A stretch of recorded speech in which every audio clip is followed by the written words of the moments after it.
আসসালামু আলাইকুম।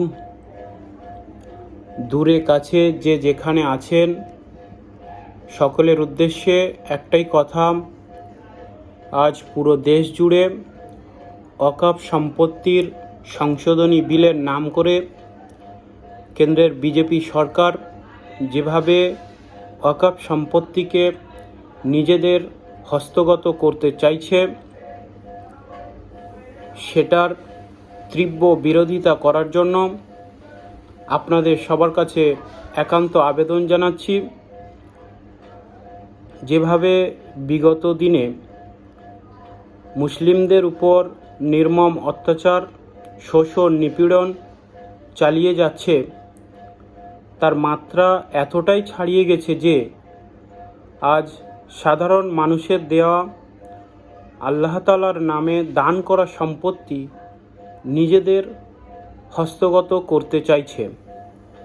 আমরা মুসলিমরা কঠোর বিরোধিতার মাধ্যমে তাদের কাছে এই বার্তা দিতে চাই, এটা কোনো মুসলিম সমাজ মেনে নেবে না। কারণ মুসলিমরা এই বিলের বিরোধিতা করে এই বিলটাকে দেখে নিজেদের অস্তিত্বের উপর আঘাত আসছে বলে মনে করছে। আমাদের পশ্চিমবঙ্গের টিএমসি সরকার যেভাবে ৩ তালাক বিলের বিরুদ্ধে ভোট না দিয়ে কেন্দ্র সরকারকে সহযোগিতা করেছে, ঠিক একই পথে এইবারেও তিনি হাঁটছেন। বিল নিয়ে একটা বাক্যও খরচ করছেন না, অথচ এই টিএমসি সরকার ৯০% মুসলিমদের ভোট নিয়ে পশ্চিমবঙ্গে সিংহভাগ ক্ষমতা দখল করেছে। মুসলিম ভাই ও বোনেরা, আপনারা কারোর বিরোধিতা করবেন না। সমস্ত মুসলিম ভাই ও বোনেদেরকে বলছি, আপনারা একে অপরকে সাহায্য করুন, এই বিলকে অপোজ করার চেষ্টা করুন।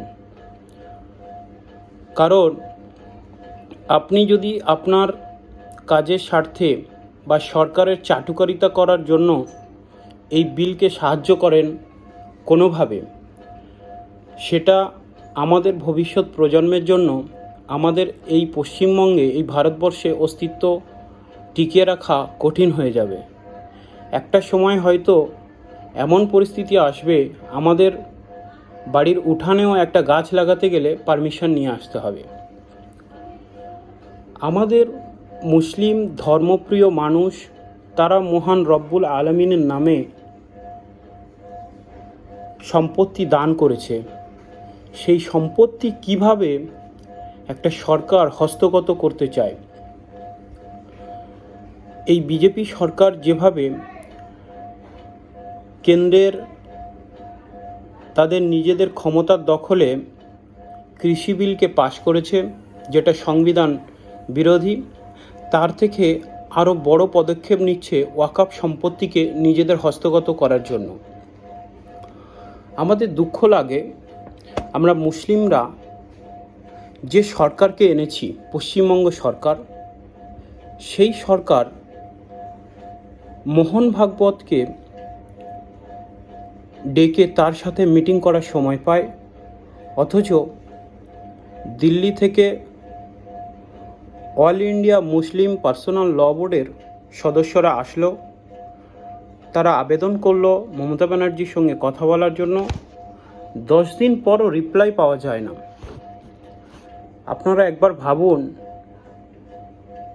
যারা সঠিক বুদ্ধিসম্পন্ন মানুষ, কিভাবে এই মুসলিম সমাজকে মমতা ব্যানার্জি সামনে সামনে মিষ্টি কথা বলে কিভাবে আগে যেমন ক্ষতি করেছে, আজও ক্ষতি করে চলছে।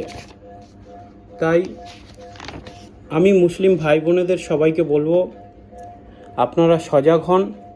আপনারা যদি মনে করেন আমাদের কিছু করতে হবে না, অন্যজন যারা আছে তারা প্রতিবাদ করবে, তাহলে এটাকে টিকিয়ে রাখা কষ্টকর হয়ে যাবে। কারণ এইভাবেই তো সবাই ভেবে ভুল করছি আমরা, আর একে একে আমাদের উপরে অত্যাচার নেমে আসছে। আপনারা ভাবতে পারেন যে নরেন্দ্র মোদী, যার ঘরে বউ নেই, সে ঠিক করবে আমাদের মসজিদ মাদ্রাসার সম্পত্তি কাদের হাতে থাকবে। আজ থেকে 200 থেকে 300 বছর আগেকার কথা বলি, তখন আমাদের পূর্বপুরুষরা জায়গা দান করে গিয়েছে মসজিদ মাদ্রাসার নামে। সেই মসজিদ মাদ্রাসার জায়গার দেখা যাবে হয়তো আজ কাগজ নেই, হয়তো কোনো ডিডও নেই। সংবিধানে বলা আছে যে যদি এই সম্পত্তিগুলোর যারা মালিকানা আছে তারা এই সম্পত্তির মালিকানা নেবে, আমরা কাগজ বানাতে গেলে আমাদেরকে কাগজ বানিয়ে দেওয়া হবে না।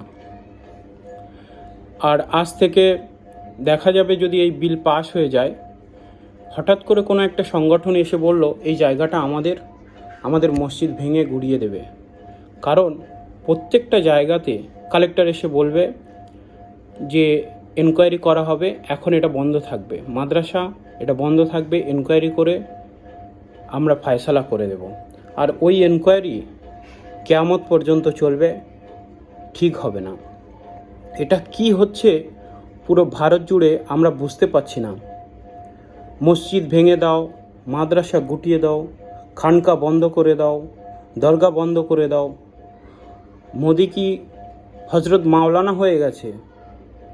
তিনি ইবলিশ শয়তানদের মাদ্রাসায় পড়ে গোল্ড মেডালিস্ট পেয়েছে। ওয়াকফ বোর্ডের মধ্যে নন মুসলিমকে কালেক্টর বানাতে হবে। কি হয়েছে? উপরে ড্রোন ছেড়ে দিয়ে দেখে নিয়েছে ওয়াকফ সম্পত্তি কত আছে, তার ফায়দা নিতে হবে। আমাদের মমতা ব্যানার্জি ঠিক একই কাজ করে যাচ্ছেন। তিনি কিছুদিন আগে আমাদের মুসলিম হাজি মোহাম্মদ মহসিন স্কলারশিপ ছিল, যেটা মুসলিম ছাত্রছাত্রীরা পায়, সেই স্কলারশিপকে বন্ধ করে দিয়ে সেই নামটা চেঞ্জ করে দিলেন ঐক্যশ্রী স্কলারশিপ। আপনি বলুন, হাজি মোহাম্মদ মহসিনের নামটা কি আপনার পছন্দ নয়? তাছাড়া কিছুদিন আগে শুনলাম যে মুর্শিদাবাদ অনেক বড় জেলা, প্রশাসনিক কাজকর্মের অসুবিধা হচ্ছে, নাম চেঞ্জ করতে হবে। তো কি নাম রাখা হবে? এমন নাম রাখা হবে সেখানে মুর্শিদাবাদ নামটাই থাকবে না। কেন? এটা মুর্শিদ কুলি খাঁ নামে হয়েছিল বলে।